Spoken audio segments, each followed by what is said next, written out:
Hello, karibu katika simulizi yetu Mpishi wa Bosi, na hiki ni kipande cha 3.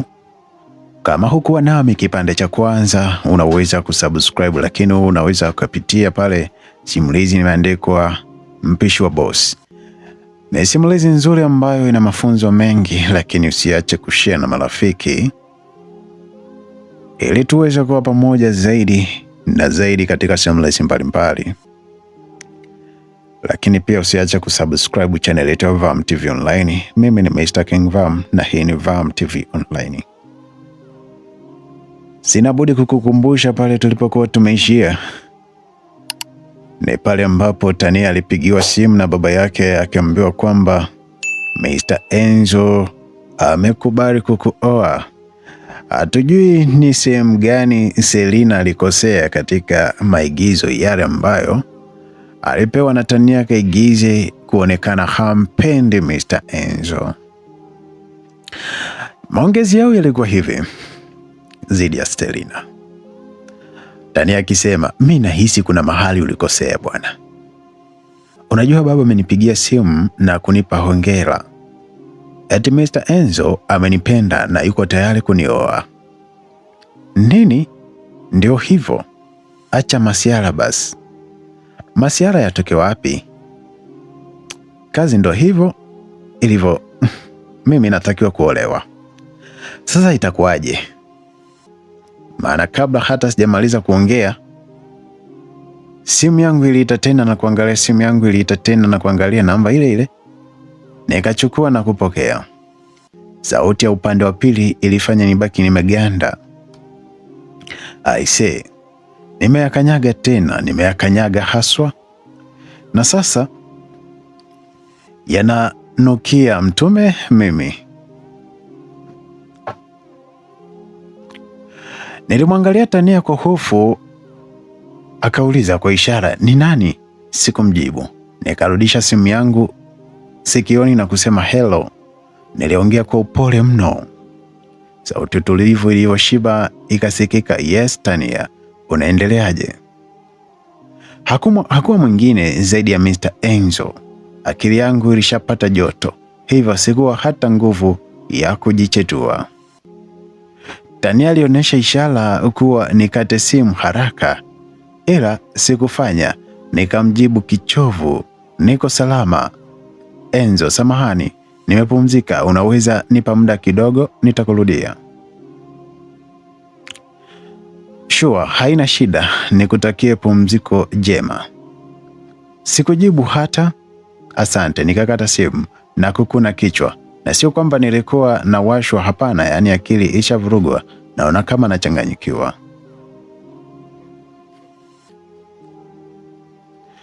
Amesemaje? Aliuliza kwa shauku. Nikamwangalia kwa sekunde kadhaa na kumjibu, sijui alikuwa anataka kusema nini, ila nimemkatisha. Wewe, mbona hii issue inataka kuwa kubwa? Kwani siku ile wewe hukufanya kama tulivyokubaliana? Tania, nilifanya kila kitu na tena na zaidi. Sasa inakuwaje akutake tena? Hilo swali lako limekaa kijinga. Mimi nitajuaje jamani? Basi naona ushaanza kupaniki. Sasa sikiliza hapa. Inabidi tuendelee na mchezo ule ule. Ujichetue vya kutosha, mwisho ataona haumfai na atakuacha. Nahisi unaanza kuvurugwa. Yaani mimi nikaonane naye tena, na usisahau kama huyu mtu ni bosi wangu. Selina, sio kwamba naanza kuvurugwa, ila ndo iko hivyo.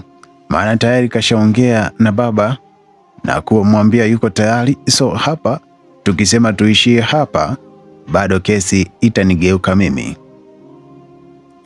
Kwani Tania, wewe unashindwa nini kumwambia baba yako kuwa hutaki? Selina, humjui baba yangu. Yaani humjui vizuri baba yangu.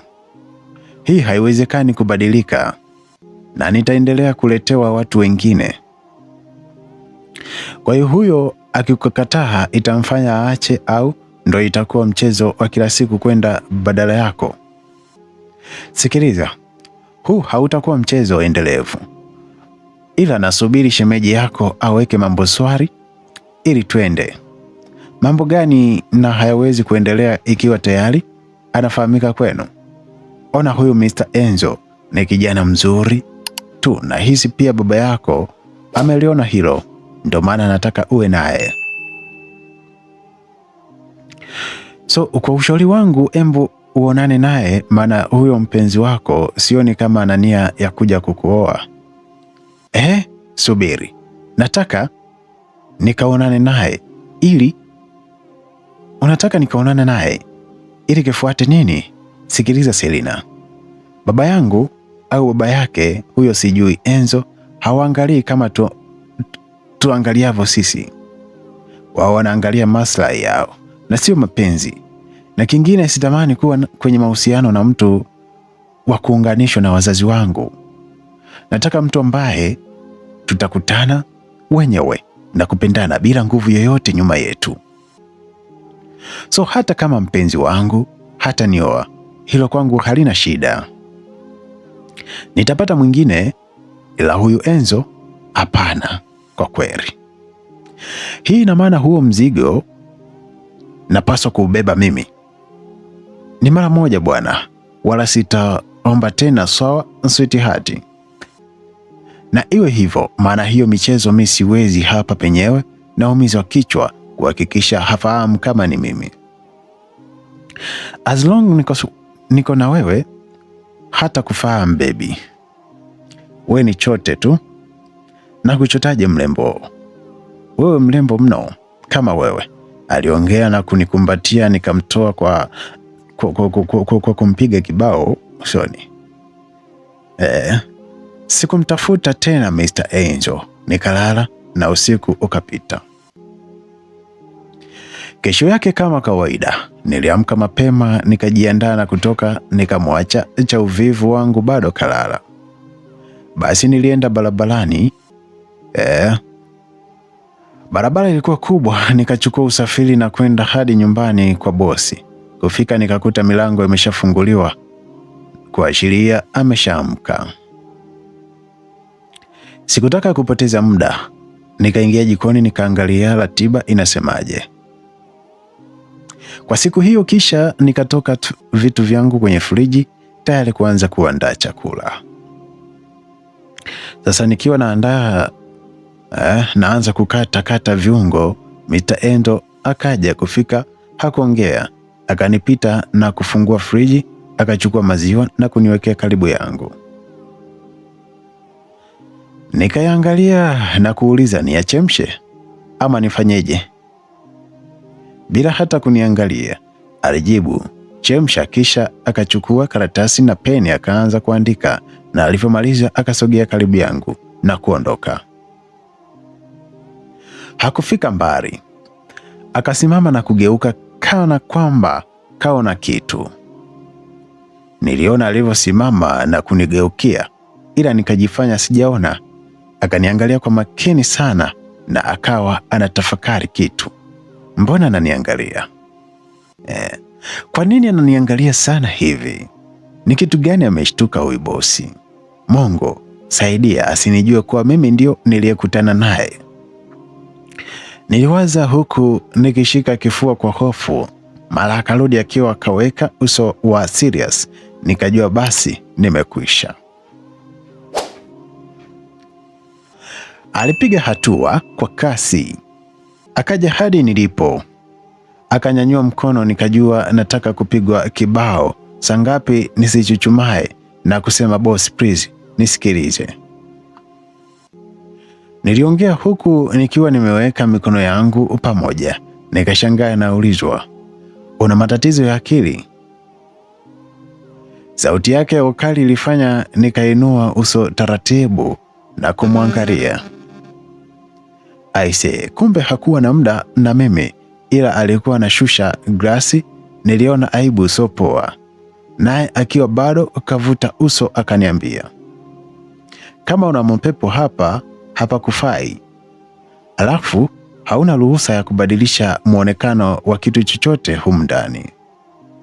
Kazi yako ni kupika tu na kuhakikisha jiko langu ni safi. Hayo mengine hayakuhusu. Sawa boss, samahani. Hakujibu wala kuongea tena. Akarudisha ile glasi upande zilipo za kufanana vile, kisha akaondoka. Alivyoondoka tu, nikachukua kile kikaratasi na kusoma.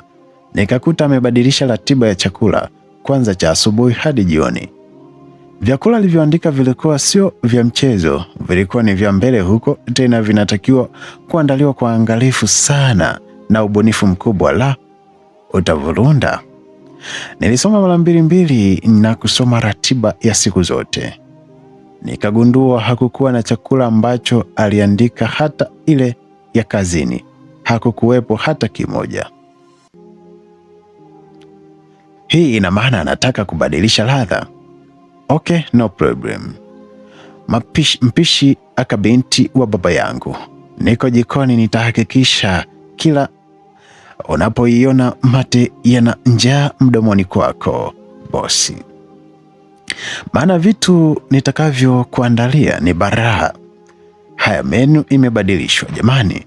Nilivyoanza kuandaa vinarudi kwenye friji na nianze kuangalia vingine kweli.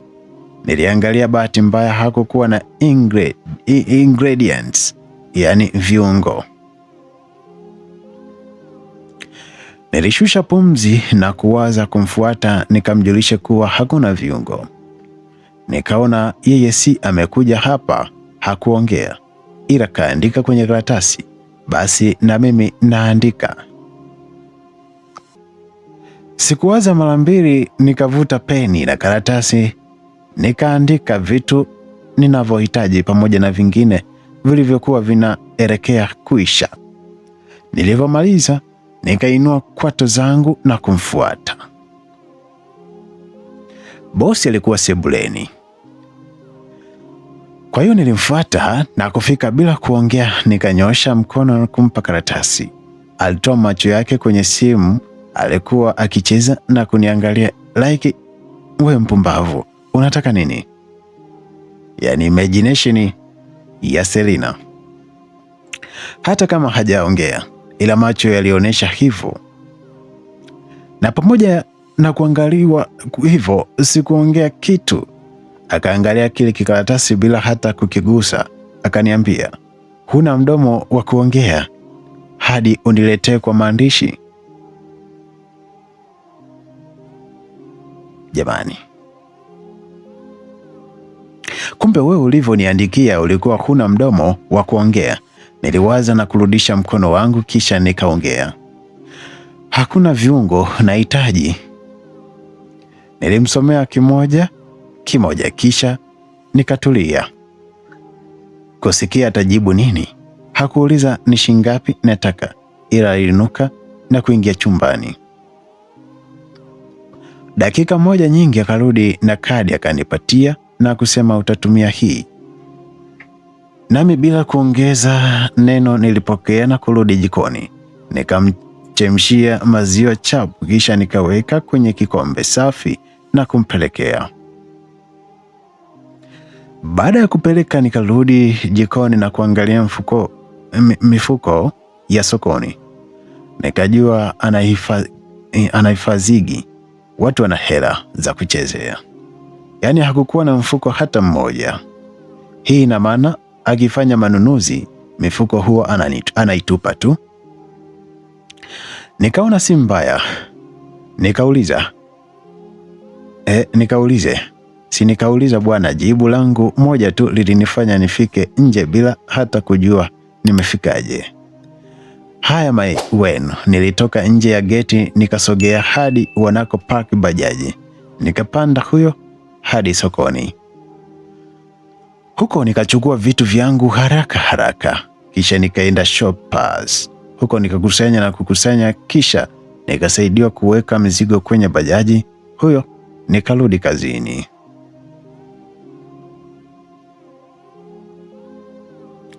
Kufika nikalitawala jiko bwana. Picha linaanza msosi wa kwanza ulivyokuwa tayari, ile bosi anashuka kwenye ngazi kuja dining, naona pua zimepanuka manuu. Aise, kitu inanukia hadi mtaa wa 3, lazima pua zipanuke tu vizuri. Na mimi sikuondoka, nikasimama hadi afike nione reaction yake kweli. Akafika bwana, nikafunua usoni, akakaza, ila nikaona kale kakolomeo ga kiume kanapanda na kushuka kuashiria kameza mate. Moyoni nikasema basi nishapata nilichotaka. Nikageuza migongo yangu na kurudi jikoni. Uliza, nilifikaje jikoni? Subutu, leo bado inataka kuhakikisha kitu kimenyooka kweli. So nikafanyaje? Nikabana kwenye kona, nikaona bosi anachukua uma haraka na kuchota kidogo. Akawa kama anawaza nile nisile, ila akala. Alo, leo ndo nikajua huyu mtu hana usiriasi wowote. Hana nia, anazuga tu, ila ni chenga kama chenga zingine. Unajua alifanya nini? Alivyoweka mdomoni tu na kutafuna tu, alitikisa kichwa kama vile mtu anatikisa juisi kabla ya kutumia. Hakuishia hapo, akaongeza cha pili nacho akatikisa kichwa yani. Ya tatu akafumba macho huku akila kwa hisia. Uongo mbaya, nilitamani kucheka ila nikashindwa na kuishia kuzima mdomo nisijecheka, nikafumwa. Kama masiara, nilisimama kumwangalia hadi akamaliza, nikanyata taratibu na kurudi jikoni. Mchana tena nikaweka kitu safi, mwendo ukawa ni ule ule. Kuchungulia, bosi akila.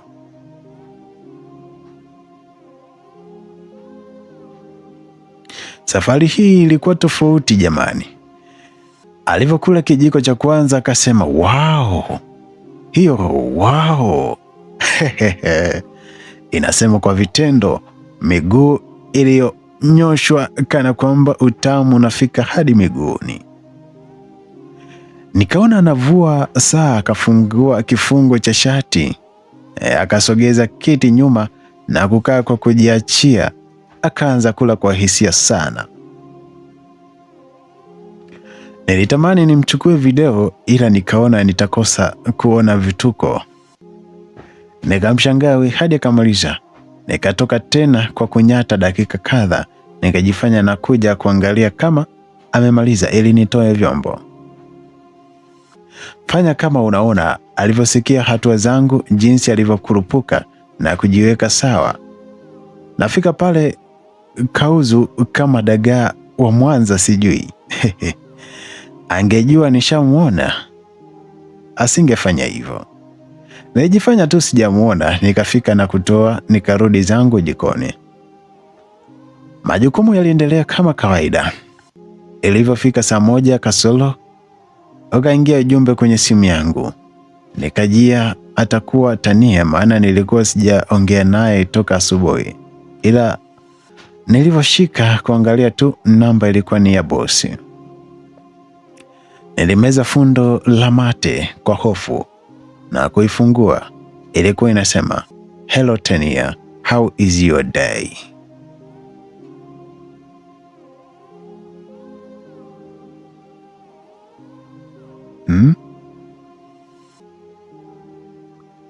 Sikuwa na namna zaidi ya kujibu, na baada ya kumjibu aliomba tuonane kesho jioni. Nikajibu poa, kisha kaniaga na kuchati kukaisha hapo hapo. Sorry.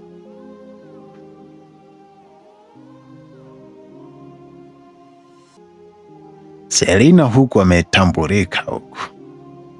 Itakuwaje? Ngoja tuendelee. Sikuwa na namna zaidi ya kujibu, na baada ya kumjibu aliomba tuonane kesho jioni. Nikajibu poa, kisha kaniaga na kuchati kisha hapo.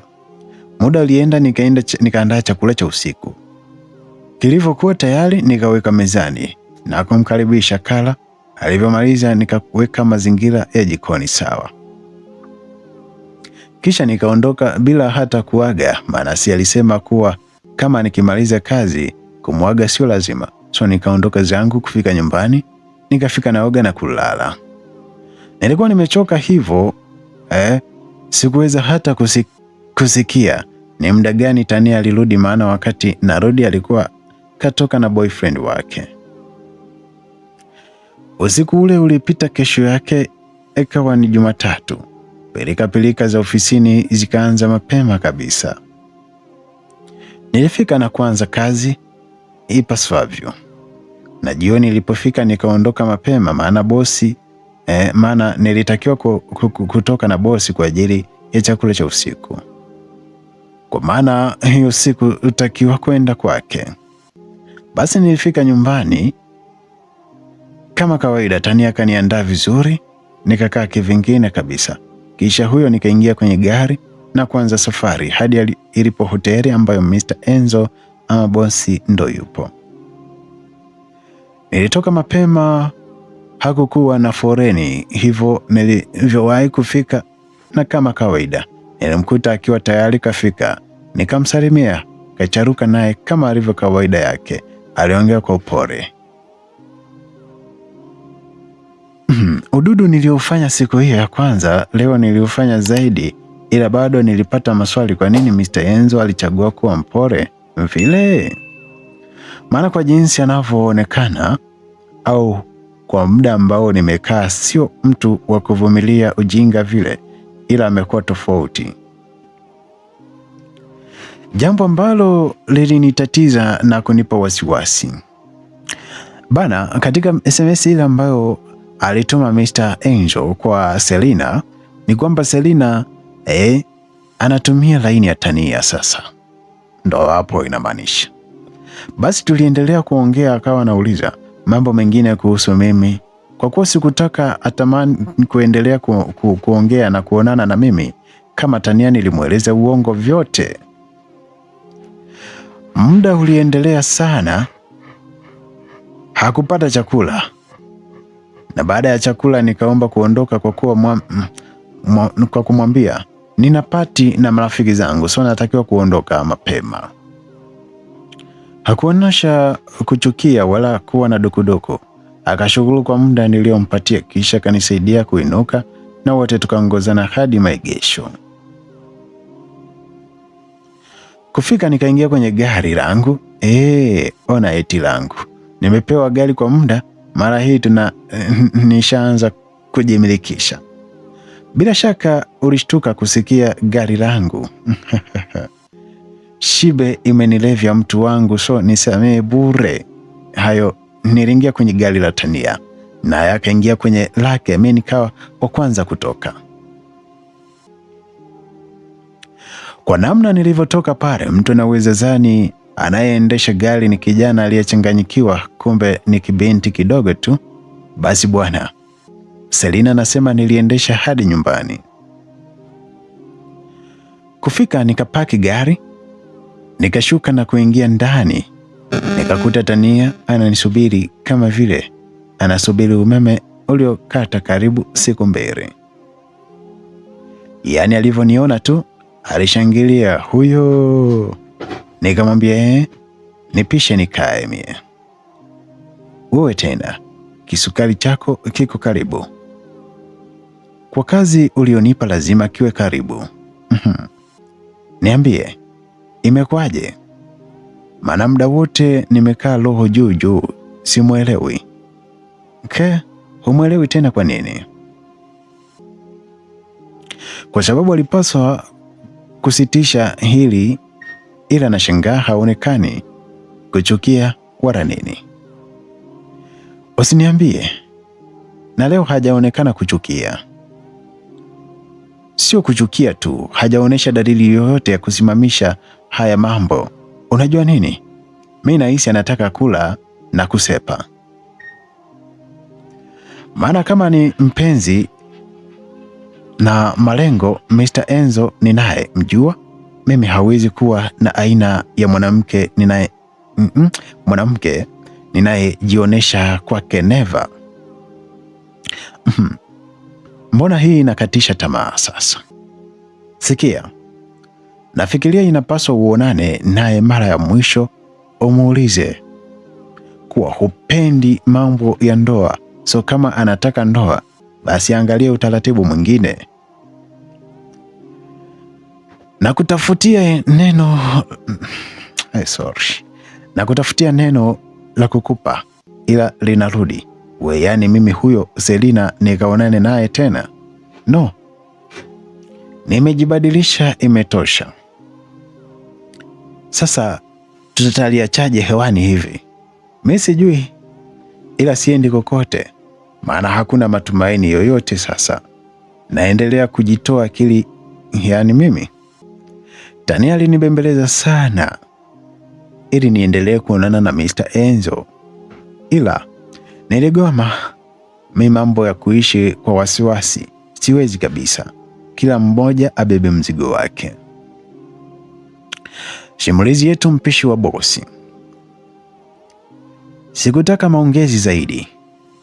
Niliinuka na kwenda chumbani, nikabadilisha nguo na kuvaa za kulalia. Kisha nikapanda kitandani, ni tayari kulala. Ili kuepuka usumbufu, nilitoa sauti kwenye simu na kuiweka mbali kabisa. Nikalala zangu kwa amani. Kesho yake asubuhi niliamka na kujiandaa kwa ajili ya maandalizi ya kwenda kazini.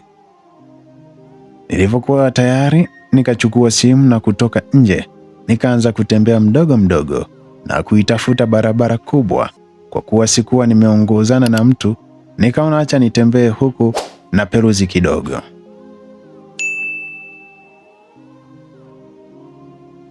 Sasa ile kutoa pini tu, nikakuta kuna SMS kama 5 hivi, na zilikuwa zimetoka kwa watu tofauti tofauti, na katika hao Mr. Enzo alikuwepo. Nikajibu za wengine kwanza, kisha ndo nikafungua ya kwake kusoma ni alikuwa akitaka kujua kama nimefika kwenye party. Hii ina maana alituma jana, na tena ni muda kidogo baada ya kuachana naye. Sikuona kama kuna ulazima wa kujibu, nikaachana nayo na kwenda zangu kazini. Sekretari cha usiku akaniletea ratiba ya chakula cha bosi kama ilivyo kawaida.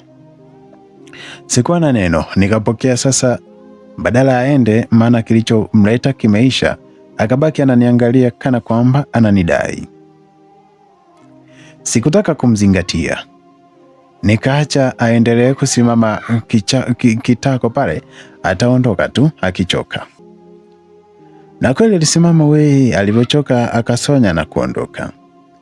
Ugonjwa wa akili ndo unakusumbua, kapuuzi haka. Maana kulikuwa na maana gani ya kunisimamia na mwisho anaondoka kwa kusonya, kama vile nimefanya kitu kibaya mbele zake. Alafu naona kama anataka kunizoea vibaya mno.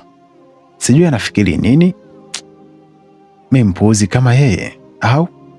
Wengoja siku akute kichwa kimetibuka ndo atanijua vizuri. Niliendelea na ratiba zangu, nikaandaa chakula, na kulipokuwa tayari nikatoa taarifa kuwa kiko tayari jamani. Leo sekretari cha usiku alikuja mapema kuliko siku zote. Yaani hata dakika 5 hazikupita, mtu huyu hapa akachukua chakula na kupeleka. Maajabu sasa. Baada ya kupeleka chakula, nikashangaa napigiwa simu na huyo cha usiku. Kupokea akaniambia, unaitwa na bosi. Unajua neno unaitwa na bosi ni dogo, ila linatoa jasho. Nilianza kuwaza kwa nini aniite. Je, kuna nini kosa? Ila hapana, hakuwezi kuwa na kosa, maana nimepika vizuri na nimeonja, nikahakikisha kiko safi kabisa. Sasa kama chakula huko kiko vizuri, sasa naniita kufanya nini? Hebu niache mawazo niende kwanza. Nikifika huko nitajua kwa nini naitwa na bosi. Basi nikavua apron na kwenda. Kitu cha kushangaza bwana, wakati nikiwa natembea kuelekea ofisini ya bosi, kila niliyekuwa napishana naye alikuwa ananiangalia kwa namna ambayo sikuelewa, na wengine waliendelea mbali wakawa wananong'onezana. Nikajiuliza, au kwa sababu nilivyovaa?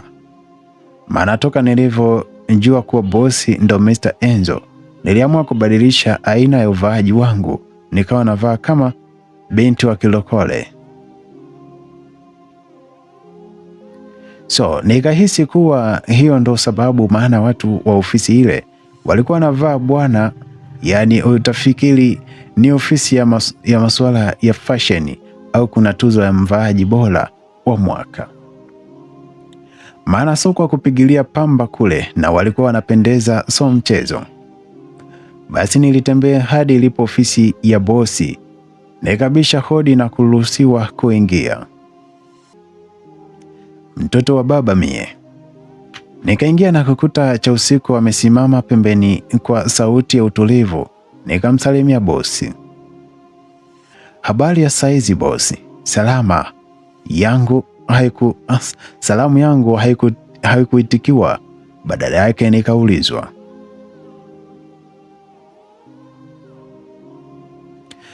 Umepika hiki chakula ukiwa umelewa au umepandwa na mdudu gani kichwani? Kuulizwa hivyo moyo ulifanya pa kwa uoga. Moyoni nikasema watu wa nyumbani wanaanza kucheza na mimi. Nini au mbona nilionja kiko vizuri? Bila kuonesha kupaniki nikauliza, kuna tatizo gani bosi? Mbona chakula kilikuwa sawa? Kilikuwa sawa? Ina maana huo usawa umetoka mara tu kilipofika hapa. Mbona kama mambo yanataka kuwa mengi? Niliwaza na kusema, samahani bosi, nina uhakika kabisa kiko sawa. Nilivyosema hivyo bosi aliniangalia usoni kwa uso mkavu na kusema, onja hicho chakula. Sikuongea, nikachukua uma na kuonja. Aisee, nilitafuta pa kutema, maana si kwa ladha niliyokutana nayo. Bahati mbaya sikuona pa kutema. Bosi akaniambia, unatafuta nini? Meza wewe, si umesema kiko sawa? Sikuwa na chaguo, nikameza, ila kwa mbinde. Jamani, hiki chakula kimetiwa nini? Mbona kimekuwa na ladha mbaya hivi?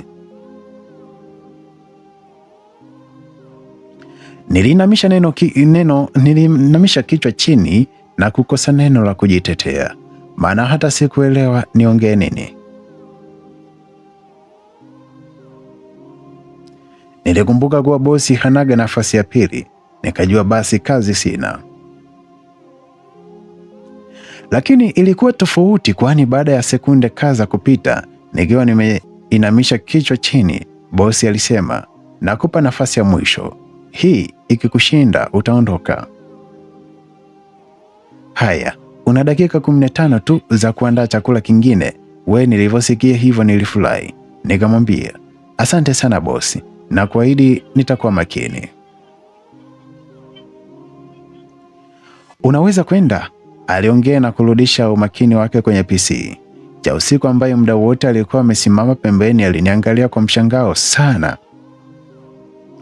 Angalia yake ilitosha kuniambia kuwa huu ni mchezo alioucheza yeye, na kwanza hata asingejionyesha bado nilijua ni yeye. Mara chakula nimekiandaa mwenyewe na nimeonja kikao sawa.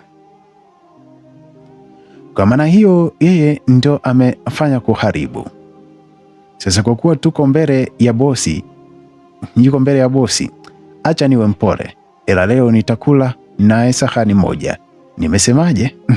Nitakula naye sahani moja. Mara haiwezekani acheze na chakula changu, na mara zote ni heri mtu unichokoze mwenyewe mwingine, ila so kwingine kwenye kazi yangu. Yaani nipike chakula au kufanya kitu, uwe uje na mikosi yako huku uje kuharibu. Walo, nitakula sahani moja na wewe bila kujali umri wala cheo chako. Sasa huyu bibi Chausiku leo ni naye. Sikutaka kupoteza muda, Niligeuka na kupiga hatua kutoka ofisini pale. Cha usiku naye Kaunga tulivyotoka nje ofisi akasema, nilijua wachawi ni wazee, ila siku hizi hata mabinti wadogo mnakuwa wachawi. Nilimwangalia nikatamani nimbonyeze pale pale, ila nikaona acha nikaandae chakula kwanza, maana muda unaenda. Bila kuongea nilimpita na kuondoka, akabaki anaachia visonyo tu. Sikujali wala kugeuka. Nikaenda jikoni nikaandaa kitu cha haraka haraka. Nilivyomaliza nikabeba vizuri, huyo nikapeleka kwa bosi. Nimeamua kujiamulia mambo bwana, maana mchawi wangu yuko kazini. So hapa nitakuwa napeleka mwenyewe. Hii haijapitishwa na bosi ila mimi na imepita. Haya, napeleka msosi, narudi sekunde kadhaa. Nilifikisha chakula nikaweka mezani na kusimama pembeni ya bosi. Aliniangalia na kuuliza, ni kazi yako kuleta chakula hapa? Sio kazi yangu bosi, ila nimeona inafaa nilete mwenyewe kuepusha kuhatarisha kazi yangu. Unamaanisha nini? Haina maana saizi, please, unaweza kuonja, ila kama kiko sawa niondoke tafadhali. Haina haja, unaweza kwenda. Hii inamaanisha nimeanza kuaminika. Nilitabasamu na kuondoka. Nimefika nje ya ofisi bosi tu nakutana na cha usiku. Akasimama na kusema, wewe unafanya nini huku? Si uliambiwa ukaandae chakula kingine? Hii nafasi nilikuwa naitaka. Sikumjibu kitu. Nikaondoka. Alivyomjinga iti akaacha kwenda alikokuwa anaenda, akaanza kunifuata nyuma bila kuongea neno. Nilielekea ilipo maliwato, akanifuata huko huko. Fanya kama unaona. Huu mchezo naupenda bwana. Yaani nilisubiri kaingia tu, nikamvuta shwa ukutani, nikambamiza pa na kumshika shingo. Uso wangu uliisha badilika. Hasira tayari zilisha shika. Yaani zilishika nafasi yake. Na nilijua nilikuja huku maliwato makusudi ili nimnyoshe, maana nikimwacha basi atanipanda kichwani. Ingawa sio sehemu sahihi, ni hapa hapa, wala kamera hazifiki huku, hivyo nina uhuru wa kumkaba nitakavyoona. Haya, baada ya kumkandamiza ukutani na kumkaba shingoni vilivyo, nikakunja uso na kumwambia, unajitoa akili si ndio? Au unafikiri kila unayemwona mbele yako basi unammudu? Sasa nisikilize kwa makini. Sitaki mazoea ya kijinga na kazi yangu. Leo umeharibu. Siku ile ulichelewesha kupeleka makusudi. Sasa nakuonya mara ya kwanza na ya mwisho. Sitaki ujinga wala sitaki utani. Yaani sitaki kabisa utani kwenye kazi yangu. La, nitakuja kukupasua. Hutaamini macho yako. Lioni sura lake lilivyo pana kama mgongo wa kobisi. Namna nilivyomkaba na jinsi nilivyomsemesha, sikumwogopesha. Akabaki anatazama tu kama vile haamini kuwa ni mimi ndo niko mbele yake. Kutokana na kuwa sikutaka kuleta matatizo kazini, nililazimika kumwachia, ila nilitamani walau nimweke hata makofi kaza, walau roho yangu ingetulia. Ila kwa kuwa sikuweza, maana nitaleta shida bure, basi nikamwachia na kutoka. Kabaki anakohoa mfululizo. Mimi huyo nikatoweka na kurudi kazini kwangu. Na kuanzia siku hiyo heshima ilikuja. Kwa maana hiyo muda mwingine maneno pekee hayatoshi, ukiweza kutumia mkono tembeza haswa. Basi bwana, ratiba ziliendelea kama kawaida. Jioni nikaenda kwa bosi nikaandaa msosi, kisha nikaondoka hata kabla hajarudi. Nikafika zangu nyumbani na kuzama kwenye story na Tania wangu. Story ziliendelea.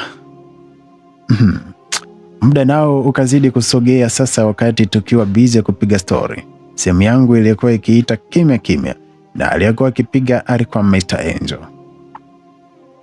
Sikupokea wala kumwambia Tania kwamba Mr. Enzo ananipigia.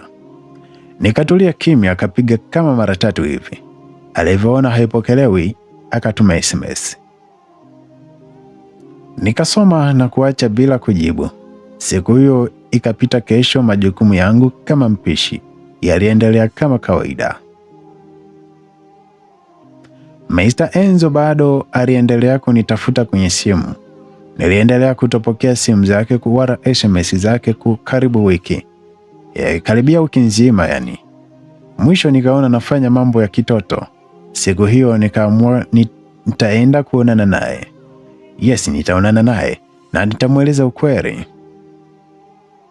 Kweli nilimtumia ujumbe kuomba tuonane naye. Wakati namtumia ujumbe huo, ilikuwa ni muda niko ofisini kwake.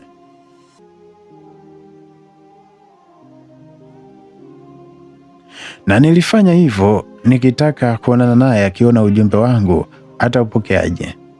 Bwana ulifika. Alivyofungua tu nikaona anatabasamu. Moyoni nikasema usikute amenipenda. Kama ndio ndugu utalia kama ambulance. Ila haiwezekani bwana. Huyu analake moyoni. Embu ngoja nitoke humu haraka. Haraka niliweka chakula mezani na kugeuka ili niondoke. Akaniita, Selina. Nini tena? Niligeuka pole na kuitikia, yes boss.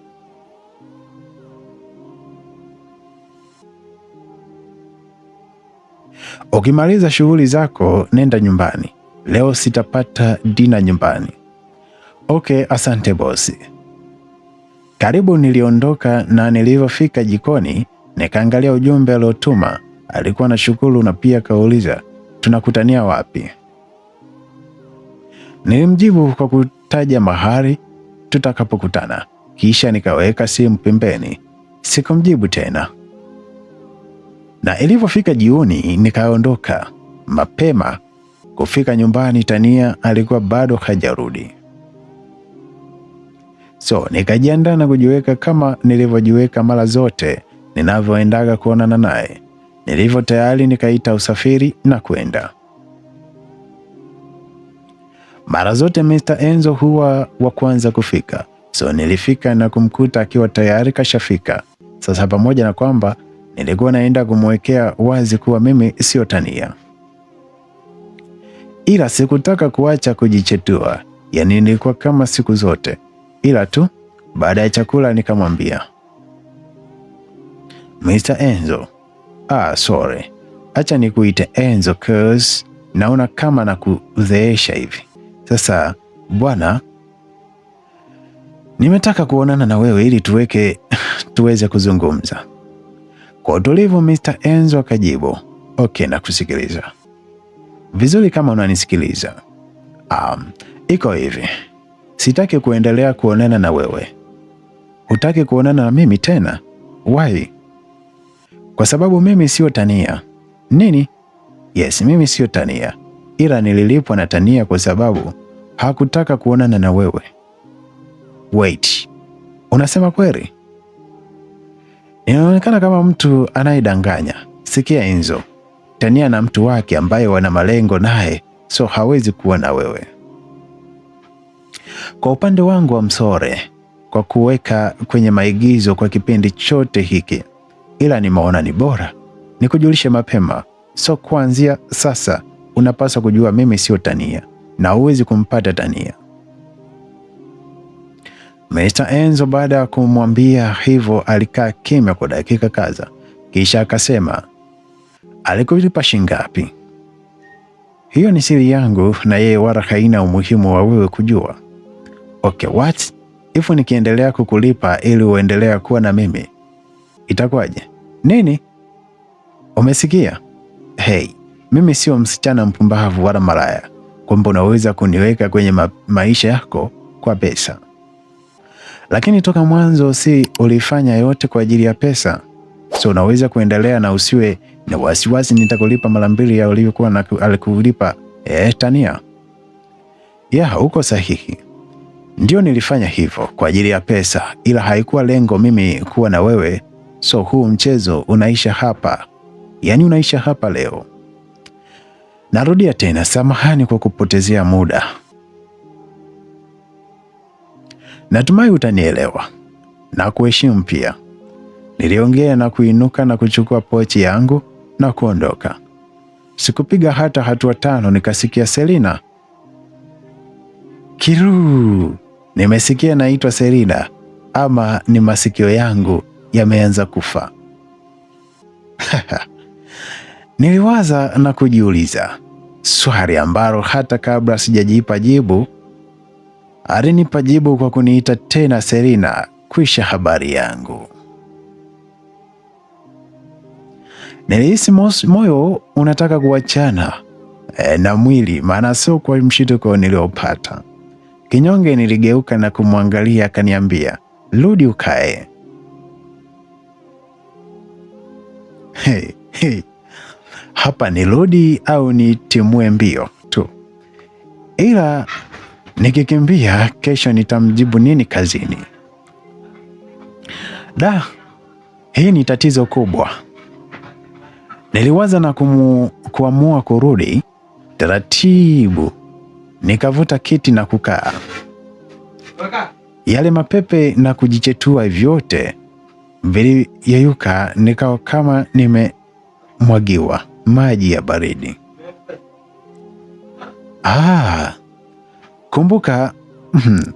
Kumbuka kubaya si basi bwana. Baada ya kukaa akaniambia, unataka shingapi uendelee kufanya maigizo yako?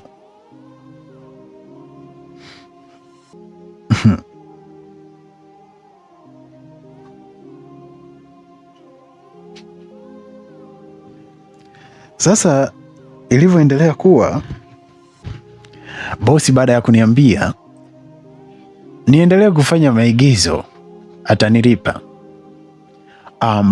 Boss nisamee, haikuwa kusudi langu. Relax, na hapa uko na Enzo, sio bosi wako, so ondoa wasiwasi. Niambie, how much? Sihitaji hela boss, na kwanza nilidanganya, sijalipwa, ila nilikuwa namsaidia Tania tu. Story nyingine tena. Kweli boss, Tania ni rafiki yangu. So kama ni rafiki yako, why ulikuwa unanidanganya? Nilitaka tusionane tena, ndo maana nikasema hivyo. Kwa hiyo kudanganya ndo ukaona ni njia sahihi? Nilitikisa kichwa kuashiria ndio. Akacheka na kusema, wewe na rafiki yako mna akili za kitoto sana. Hivi mnafikiri dunia ya leo ni ya kumdanganya mtu kwa njia mliotumia nyie? Sasa hapa nijibu nini? Nilikaa kimya. Akasema tena, next time mkitaka kufanya utoto, angalieni watu wa kufanya nao, muwe makini. Aliongea na kuinuka, akapiga hatua kadha, akasimama na kusema, sijafurahishwa na chakula cha hapa, twende nyumbani ukaniandalie chakula.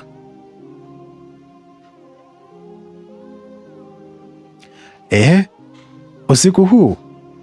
Nilimwangalia kwa huruma, like bosi nihurumie, ni usiku sana. Ila hakuniangalia hata usoni. Akaondoka kazi. Basi kazi inaitaka mtu wangu chapu. Niliinuka na kumfuata nyuma. Tulifika alikopaki gari lake, akatoa lock. Nikataka kupanda siti za nyuma, akaniambia njoo kae mbele. Mwizi nishawekwa kwenye siku za 40. Sina ujanja wala maneno.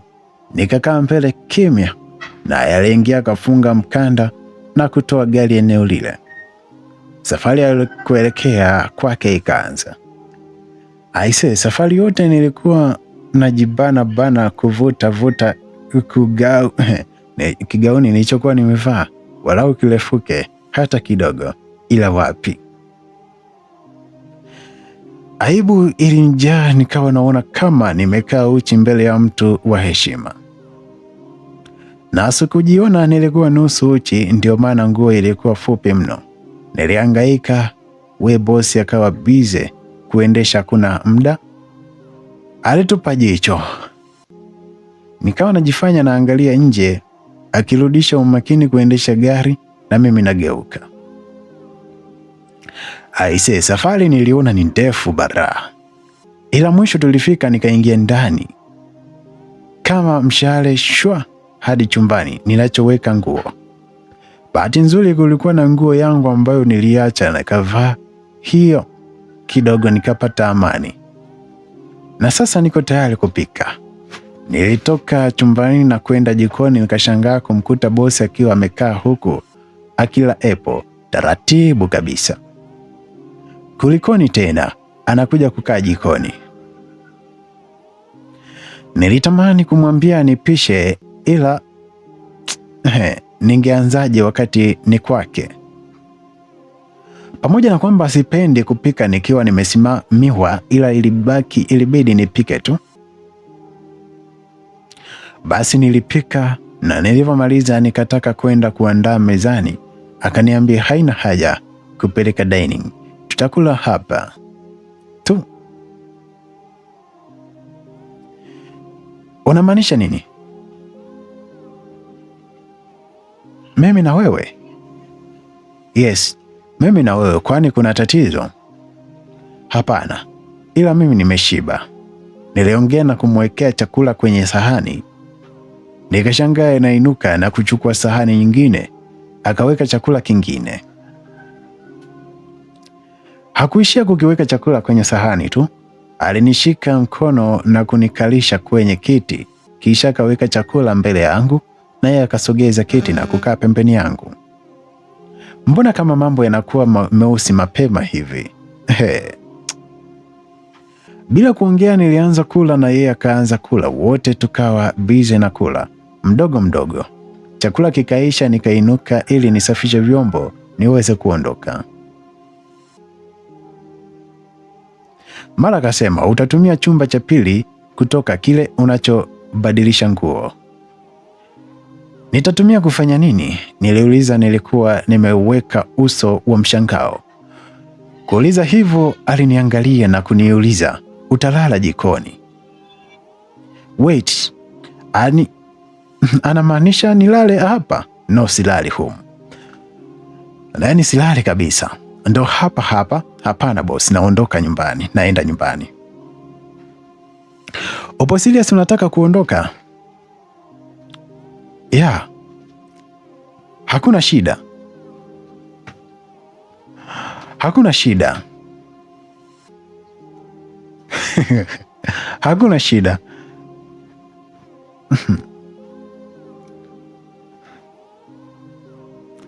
Ondoa shaka. Sina shaka. Ila hautoki hapa muda huu, vyumba viko vya kutosha, utalala. Ila kuondoka muda huu, hapana. Hakutaka maelezo, akaondoka. Nikabaki na mwangalia bila kumaliza. Yaani mimi nilale hapa? Hapana, silali. Niliosha vyombo chapo, kisha nikachukua vitu vyangu na kutoka. Uliza, nilitoka sasa. Milango ilikuwa imefungwa na funguo aliondoka nazo chumbani. Hii ina maana sina pa kutokea. Nilishusha pumzi ndefu na kwenda chumba alichoniambia nitumie. Kufika huko kulikuwa safi kabisa. Nikakaa kitandani na kutoa simu yangu kwenye pochi. Lengo lilikuwa nimtafute Tania, nimjulishe kuwa sirudi. Kweli nilimtafuta, nikamjulisha kuwa sitorudi. Sikutaka kumwambia kilichotokea, maana stori ingekuwa ndefu na mimi nilihitaji kulala mapema. Basi baada ya kumpa taarifa kuwa sirudi, niliamua kulala. Kesho yake asubuhi na mapema niliamka na kuingia bafuni, nikaanza usafi wa kinywa changu kwanza. Kisha nikatoka na kwenda jikoni kumtengenezea bosi green juice. Nilitengeneza na nilivyomaliza nikaweka mezani na kurudi chumbani. Nikaingia bafuni kuoga chapu, maana muda ulikuwa unaenda kasi. Hivyo nilipaswa kufanya haraka. Haya, nilioga, nilivyomaliza nikatoka. Ajabu, nikakuta kuna nguo kitandani. Niliangalia zile nguo vizuri na kugeuka huku na huku kuangalia kama kuna mtu, ila sikuona mtu. Nikajiuliza, ni bosi ndo kazileta hapa au? Alafu mimi naye ni kama nimevurugwa. Najiuliza, nani kaleta wakati humu ndani tuko wawili? Lakini pamoja na kwamba tuko wawili, sivai nguo bila kujua imetoka wapi. So niliachana nazo, nikavaa nguo yangu, na nilivyokuwa tayari nikatoka. Hai. Kufika mlongoni nikasikia hey wait. Nilisimama na kugeuka. Bosi alipiga hatua kadha kusogea nilipo na kuuliza, kuna nguo umezikuta kitandani right? Yeah, nimeziona. So why umerudia nguo ya jana ili hali nimeweka nguo zingine? Sorry, haijanitosha. Niliamua kudanganya ili kuokoa muda, lakini uongo wangu haukuwa na mashiko, kwani bosi alisema, saizi ya ile na hiyo uliovaa ni moja, so kavae ile. Hutaki, huwezi kuongozana na mimi ukiwa umevaa utumbo hivyo. Kiburi ilivyo kwangu kidogo, nijibu sawa na kuondoka. Ila nikakumbuka muda umeenda na kuanza kutafuta usafiri. Nitachelewa zaidi, so nikarudi na kuvaa ile nguo. Kisha nikatoka na kukuta bosi akinisubiri mlangoni.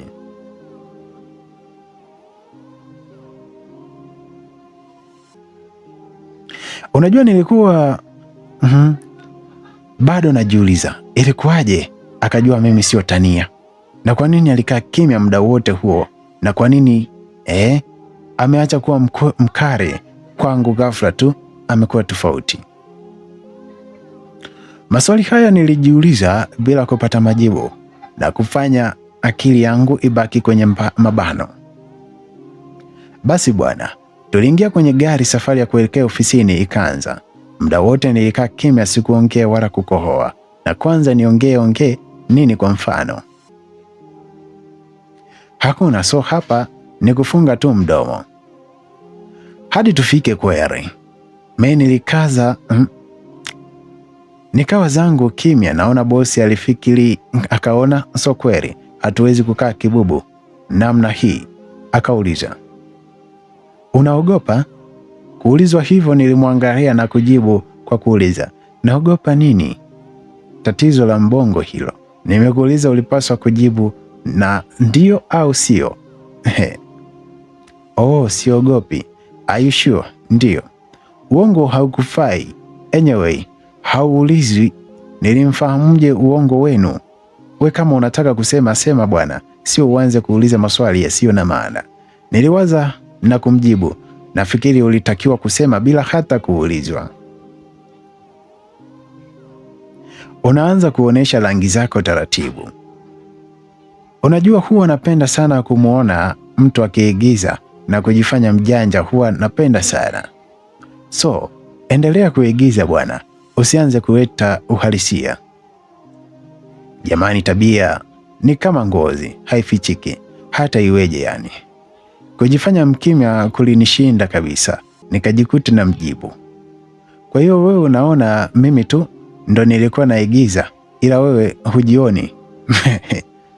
Au unataka kuniunga kwenye dhambi zako? Dhambi gani?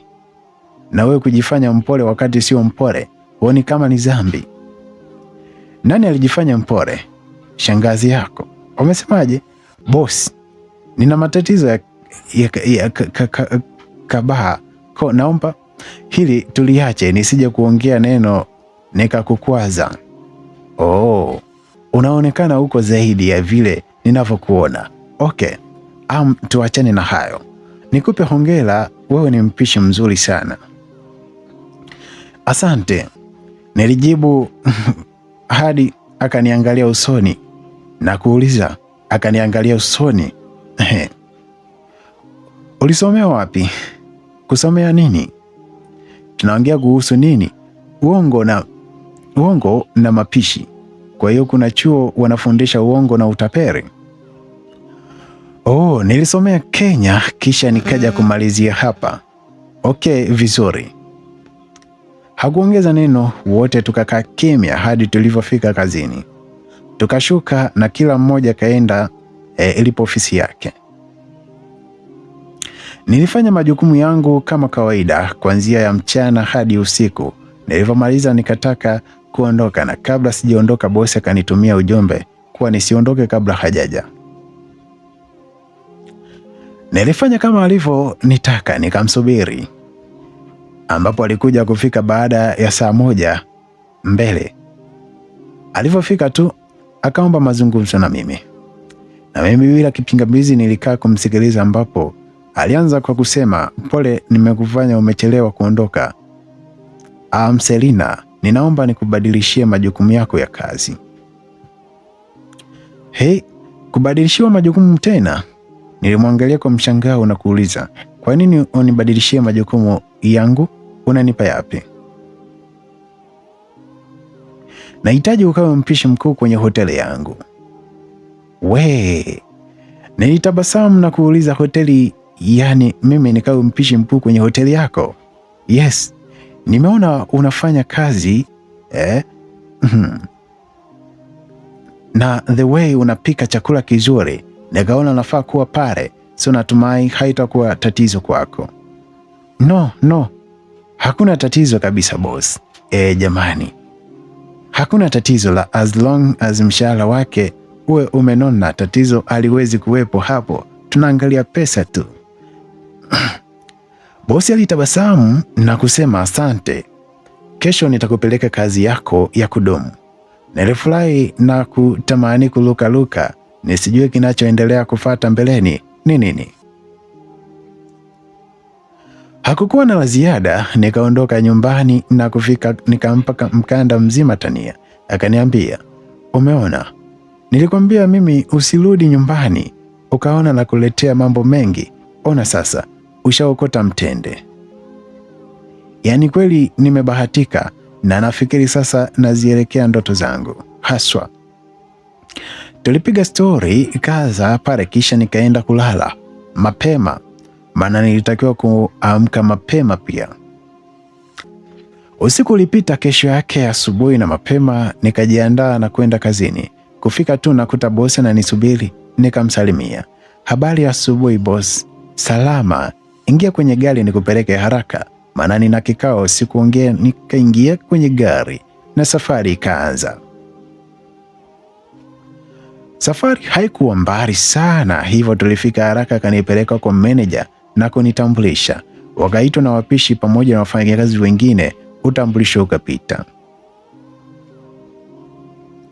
Baada ya hapo kila mmoja akapewa majukumu yake. Uzuri ni kwamba aliyekuwa mpishi mkubwa alipata maradhi, hivyo nafasi yake ndo nilishika mimi.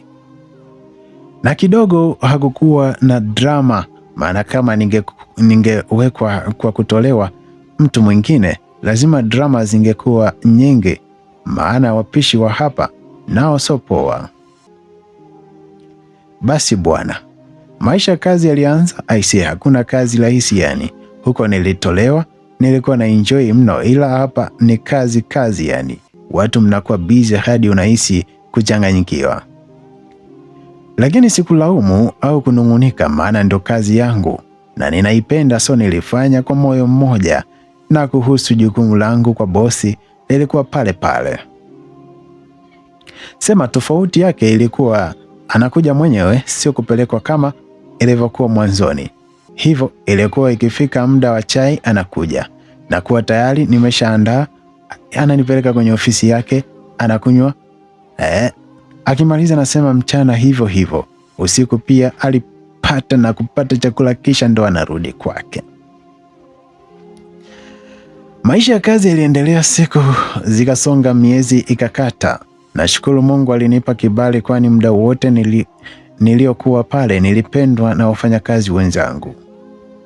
Na kwa kikubwa zaidi bosi alinipenda na kunipongeza kila mara kuwa nafanya kazi vizuri na kwa umakini wa hali ya juu.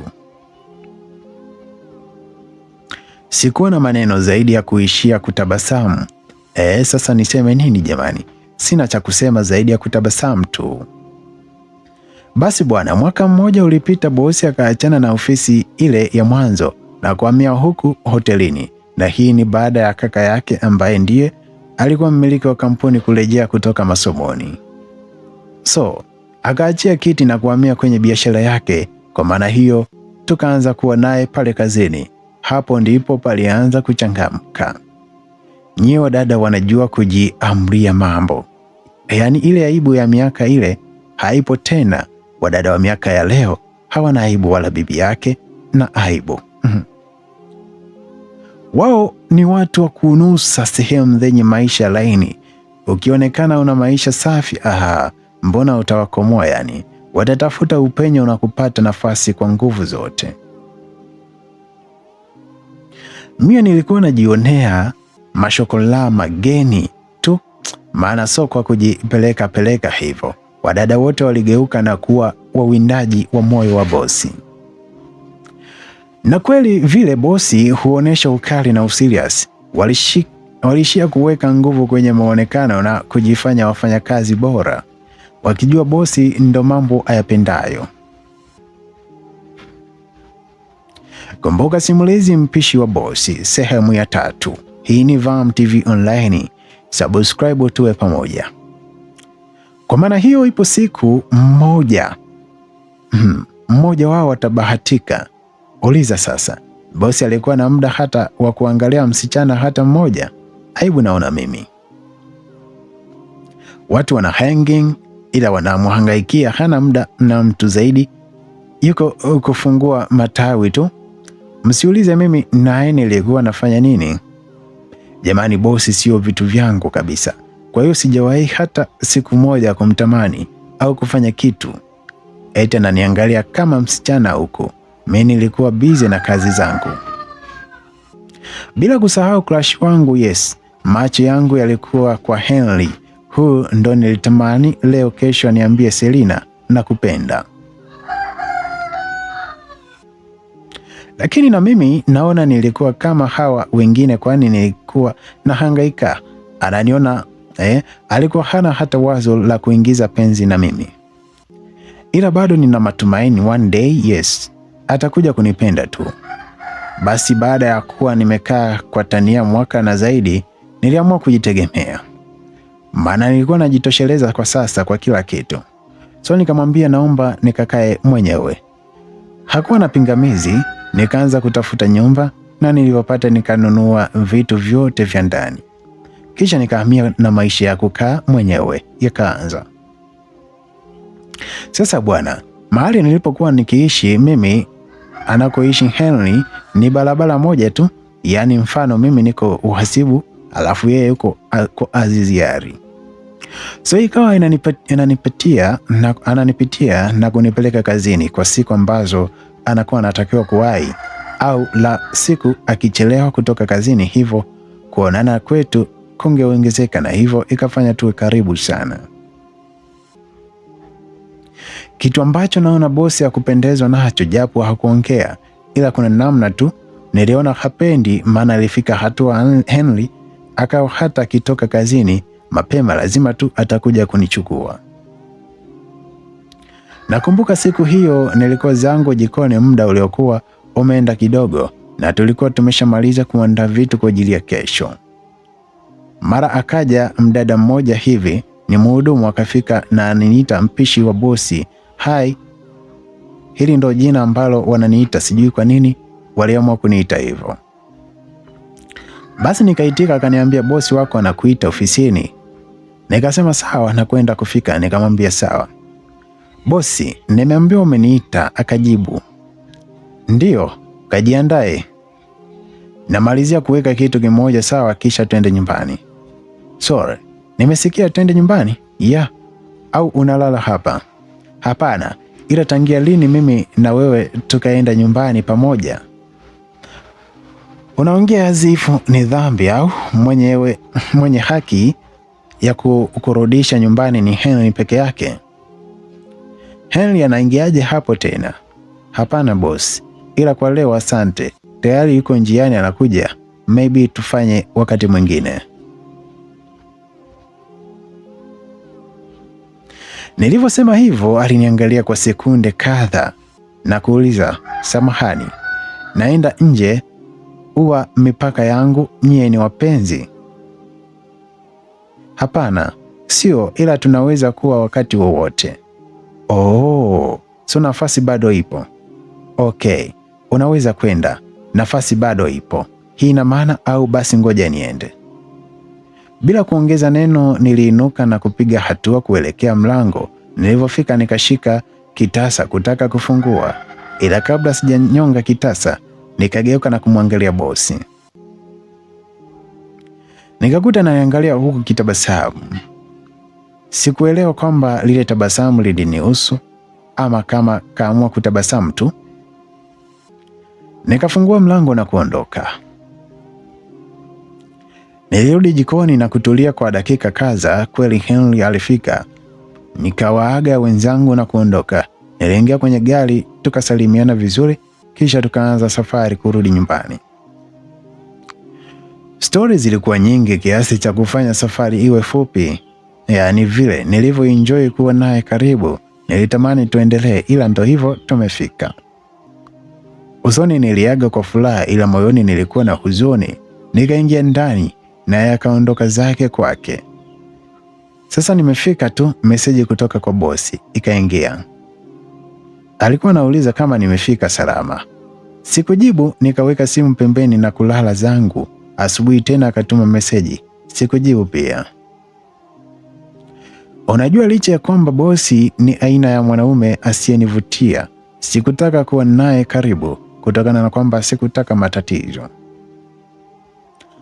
Maana pale ofisini kila mdada ana makrashi. Ukiachana na hilo, yeye ni bosi wangu na mimi mahusiano na bosi sitaki kabisa. Habari za kuanza kuiona kazi kama kuzimu sitaki. Selina anaendelea kutupa simulizi yake. Anasema, maana mkiachana tu jua hakuna kazi, na ikiwepo basi jua tu utaona kuzimu kabla hujafa. So sitaki matatizo na mtu.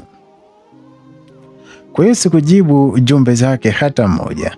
Ikitokea akaniuliza nitajua namna ya kumjibu.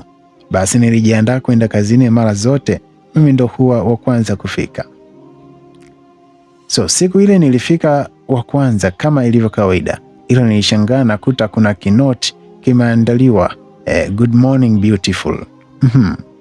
Imetoka wapi wakati hakuna mtu aliyefika muda huu? Niliwaza na kuhisi huenda itakuwa mtu aliyeacha jana bahati mbaya. Niliweka pembeni na kuanza kazi. Dakika kadhaa mbeleni wengine waliingia. Wakifika wote tukawa busy na kazi. Ilipofika muda wa bosi kupata chai, niliandaa kama kawaida kumpa mhudumu ampelekee.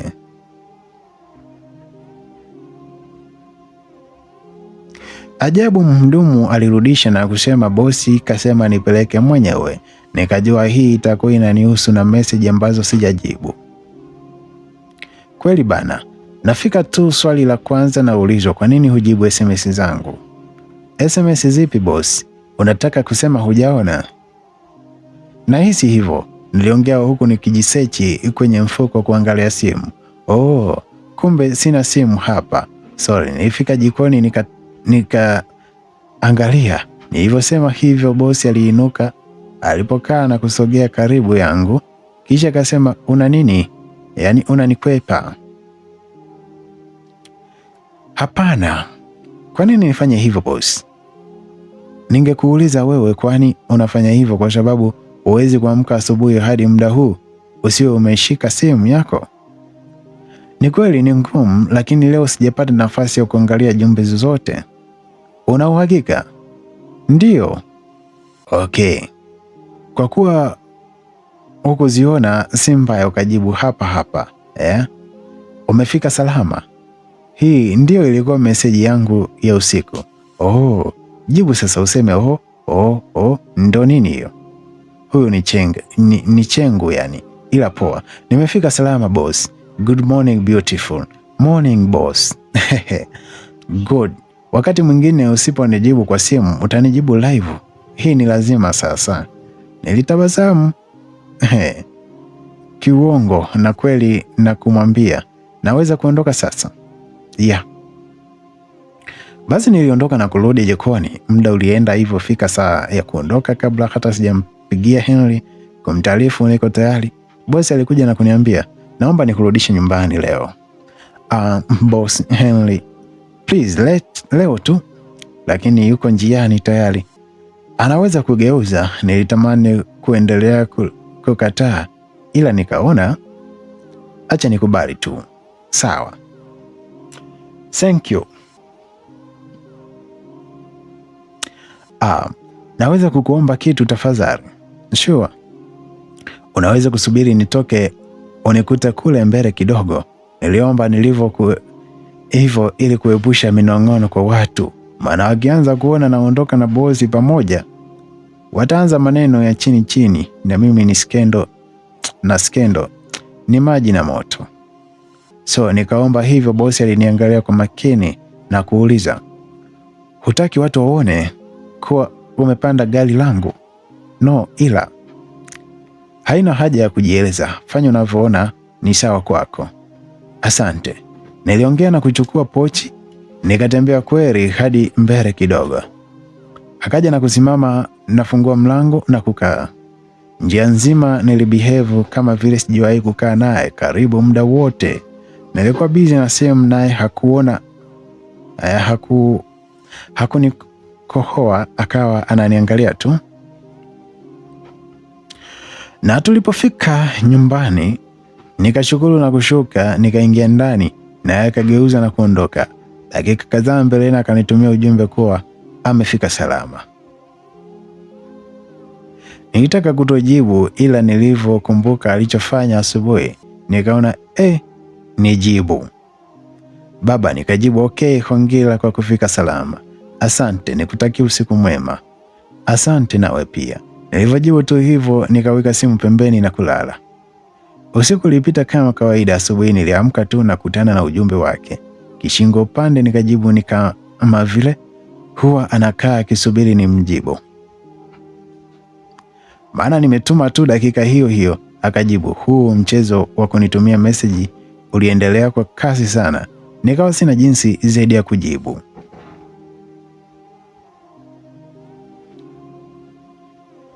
Yaani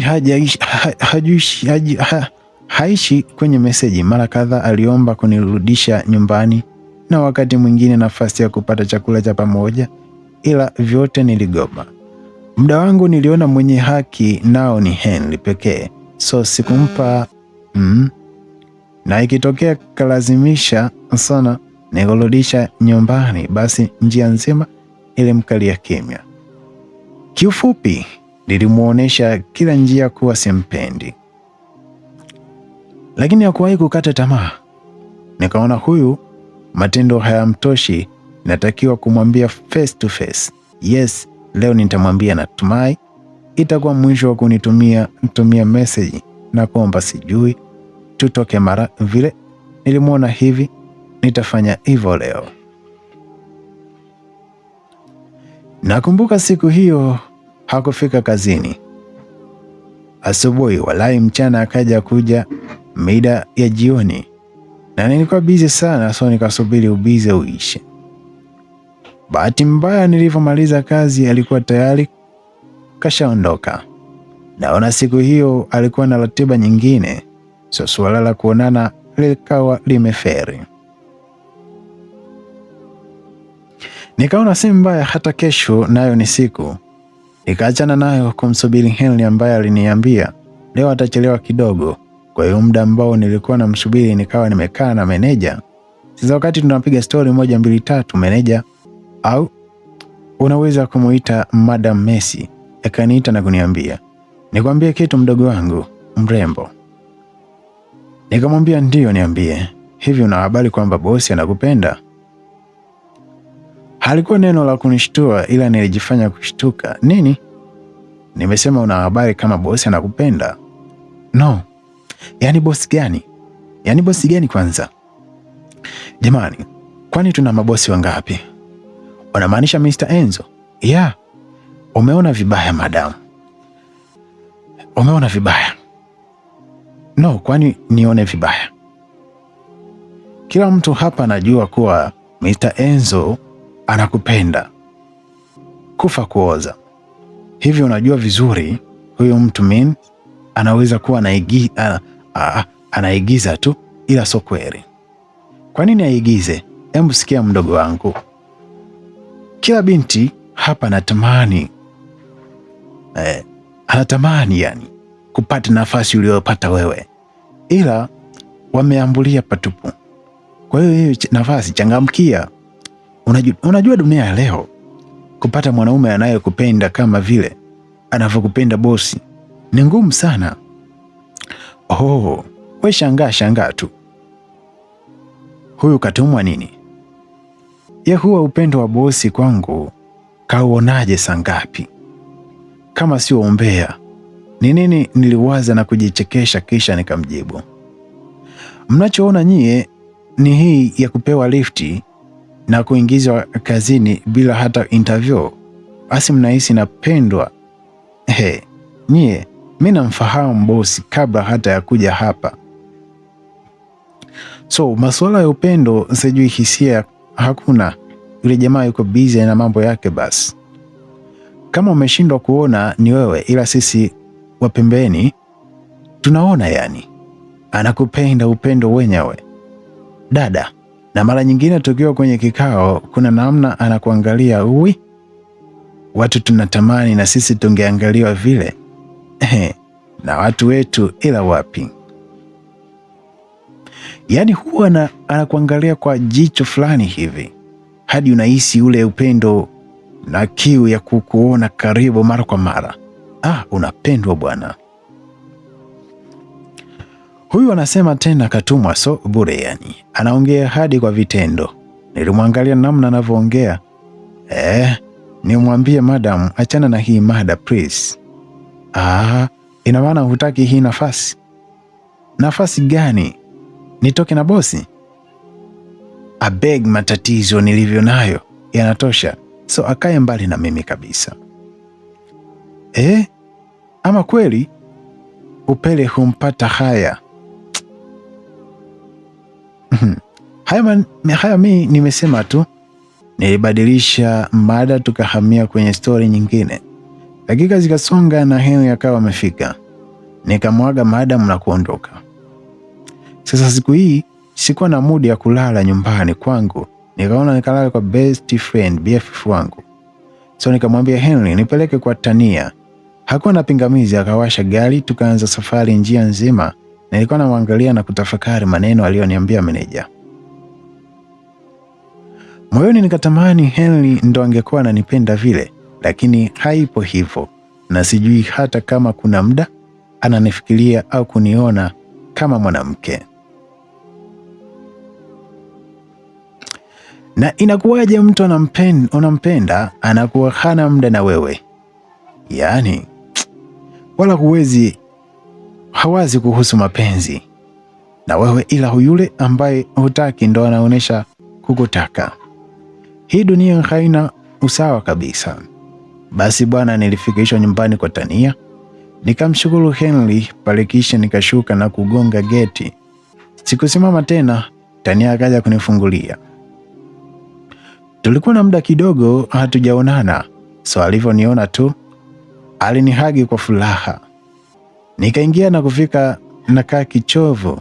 Tania akaniangalia na kuhisi siko sawa. Akakaa pembeni yangu na kuniuliza kwa upole, vipi sweet, mbona kama hauko sawa? Kuuliza hivyo nilishusha pumzi ndefu na kusema, nimechoka kuwa single. Nilivyomjibu hivyo alivuta mdomo na kusema, si umetaka wewe mwenyewe dada mrembo hivyo na kaaje single mwaka na nusu wote. Sasa Tania, unataka niwe na mtu nisiyempenda? Sijasema uwe na mtu usiyempenda, ila hiyo pia haina maana ya wewe Yaani wewe kulala single muda wote huo? Au ngoja, unataka kusema bado unamwekea Henry kwenye akili yako? Sasa ulitaka nimwekee nani? Jeez we, yaani muda wote huo ni bado unaota kuwa na Henry? Embu acha ujinga bwana. Hujui kama kuna watu wengi wanaishia kuwa makrashi tu, ila kwenye mapenzi hawaingii wala kufa. Sikiliza, Henry hajawahi kukupenda wewe. Mtu wamemjua mwaka wangapi sasa, alafu kipindi chote hicho hajawahi kusema anakupenda wala kuonekana kwa matendo yake. Hii ina maana hakupendi, ila yupo tu. Na kukumbusha tena, crush ni crush. Hawa watu kubaki kuwa makrashi waache hivyo hivyo. Sasa wewe endelea kukataa watu ukisubiri upendo na Henry, utazeeka. Nakwambia, mbona kama unanifokea sasa? Tania alifoka sasa. Na kufokea ndio, eti nimechoka kuwa single na umekaa kusubiri jitu linalokula raha bila hata kukuwaza. Si wazimu huu? Embu amka kwenye huo usingizi kabla hujafika umri wa kuomba muujiza. Naenda zangu kulala. Niliongea na kutaka kuinuka, akanirudisha na kusema, unaenda wapi kwanza? Kaa hapa. Nipe habari za Enzo kwanza ndo kalale, maana siku hizi humzungumzii kabisa. Kwa nini leo? Mbona mnamtaja huyo mtu? Nani mwingine kamtaja? Alafu usiniambie umepata best friend mwingine huko kazini kwako. Walai, nitamnyosha nywele kwa majivu ya moto. Wepeleka wivu wako huko. Sawa, ila naambie kwanza, nani alikuwa anamzungumzia bosi wetu na kwa nini? Si meneja alikuwa anasema eti bosi anakupenda, mara sijui tukiwa kwenye kikao huwa anakuangalia sana, bla bla. Hatimaye mtu ameongea nilichokuwa na kuambia kila mara. Selina, mimi